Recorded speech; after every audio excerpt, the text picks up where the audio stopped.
今年 Pokemon 卡走勢強勁，上次推介5週年嘅卡喺短短7個月就升幅11倍，而今集就會同大家介紹呢3個月升幅走勢強勁嘅20張卡，前10名升幅全部超過100%。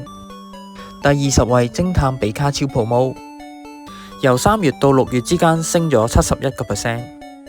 第19位比卡超 Promo， 升幅81%。第18位劍盾 Promo， 82%。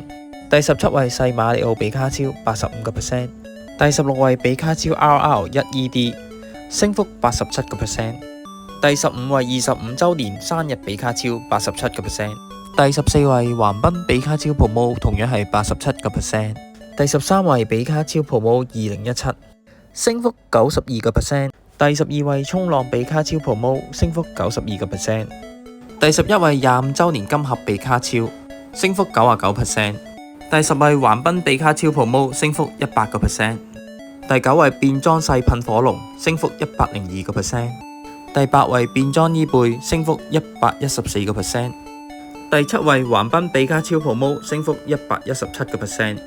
第6位日本足球隊 Promo， 升幅121%。第5位台北比卡超 Promo， 升幅128%， 亦係繁中少有上榜嘅卡。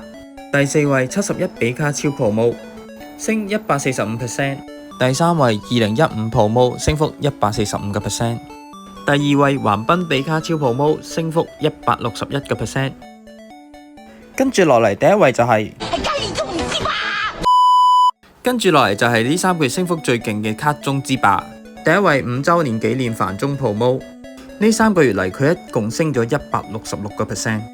值得一提嘅係呢幾個月升勢勁嘅20張入邊有19張係比卡超，只有1張係伊貝，而且入邊大多數都係 Promo 卡同埋限定卡。除此之外喺同系列入邊，大馬里奧嘅升幅只係得60%，而排第17位嘅細馬里奧就升咗85%，反映咗貴價嘅卡太貴，令到需求減少。大眾都係傾向買平嘅卡嚟儲，亦係細馬里奧升幅比較多嘅原因之一。